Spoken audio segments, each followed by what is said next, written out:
কম দামে বাচ্চা কিনতে চাইতেছেন, খুব সুস্থ সবল বাচ্চা আসলে কম দামে পাইতেছেন না, বেশি দাম দিয়ে নিতেছেন কিন্তু বাচ্চা সুস্থ পাইতেছেন না। কেন পাইতেছেন না? তো ইনশাল্লাহ এই ব্যাপারে আলোচনা করব। আর কম টাকায় বাচ্চা কিনলে কি হয় আর ভালো দাম দিয়ে বাচ্চা কিনলে কি হয় ইনশাল্লাহ জানাবো। তো আসলে আমার চ্যানেলে যারা নতুন, চ্যানেলটাকে সাবস্ক্রাইব করে দিবেন, পাশে থাকা বেল বাটন বাজিয়ে দিবেন। আর অলরেডি যারা সাবস্ক্রাইব করে দিয়েছেন তাদেরকে জানাচ্ছি থ্যাংক ইউ সো মাচ। চলুন একটা লাইক দিয়ে শুরু করা যাক। আসলে অনেকেই কম দামে বাচ্চাগুলা খোঁজে, তো অনেক ক্ষেত্রে আসলে পেয়ে যায়।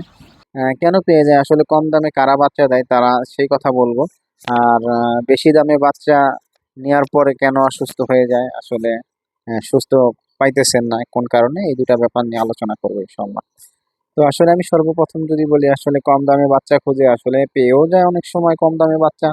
কম দামে বাচ্চা কেন পেয়ে যায় আসলে অনেক সময় অনেক ক্ষেত্রে এই যে বাচ্চাগুলা দেখতেছেন, আমারই আমার কথাই আমি বলি। আসলে আমার এমন একটা সময় গেছে যে আমার বাচ্চাগুলো অনেক হয়ে গেছে, অনেক হওয়ার ক্ষেত্রে কিন্তু আমার এর আগে বাচ্চাগুলো স্টক করছে। কেন করছে? জায়গা কমের কারণে। আসলে বেশি বাচ্চা হয়ে গেলে অনেক সময় একটা রোগ চলে আসে, আসলে মানুষ বুঝতে পারে না। অভিজ্ঞ না হলে সে বুঝতে পারে না। ওই বাচ্চাগুলো তখন কি করে, নতুন যারা খামারে দিচ্ছে তারা না বুঝতে পারে আসলে তখন কম দামে বাচ্চাগুলো কাস্টমারের কাছে সেল দিয়ে দেয়।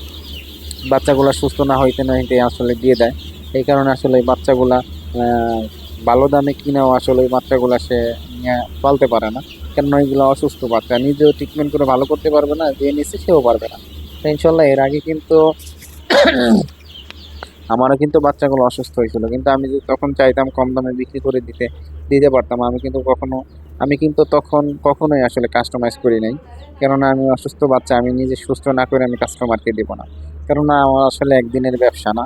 তাই আমি বলতেছি যে আসলে যদি ভালো দাম দিয়ে বাচ্চা কিনতে চান তাহলে যোগাযোগ করবেন ইনশাল্লাহ। দাম একটু বেশি পড়লেও আসলে বাচ্চা ভালো পাবেন, কিউট বাচ্চা পাবেন, সুস্থ সবল বাচ্চা পাবেন আশা করি। আর কম দামে বাচ্চা কিনতে চাইলে আসলে বাচ্চা ভালো হবে না, সুস্থ হবে না, কখনোই আদৌ কোনোদিনও সম্ভব না। কেননা আসলে একটা বাচ্চা একটা যে এই যে ডিমগুলো দেখতে পাচ্ছেন আসলে কিউট এ গ্রেডের ডিম আসলে আমি নিজে বাছাই করে দিই।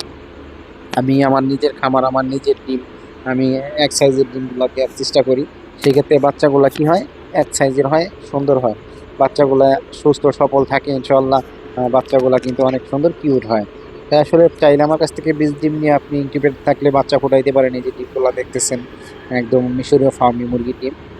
আর বাচ্চা তো অ্যাভেলেবেল ইনশাল্লাহ, যে কোনো সময় পাইতেছেন, নিতে পারেন আমার সাথে স্ক্রিনে দেওয়া নাম্বারে যোগাযোগ করবেন। আসলে অনেক ক্ষেত্রে অনেক সময় যে কথা বলতেছিলাম, যে বলতে চাইছিলাম যে আসলে বেশি দামে বাচ্চা কিনেও মানুষ আসলে সফলতা অর্জন করতে পারতেছে না।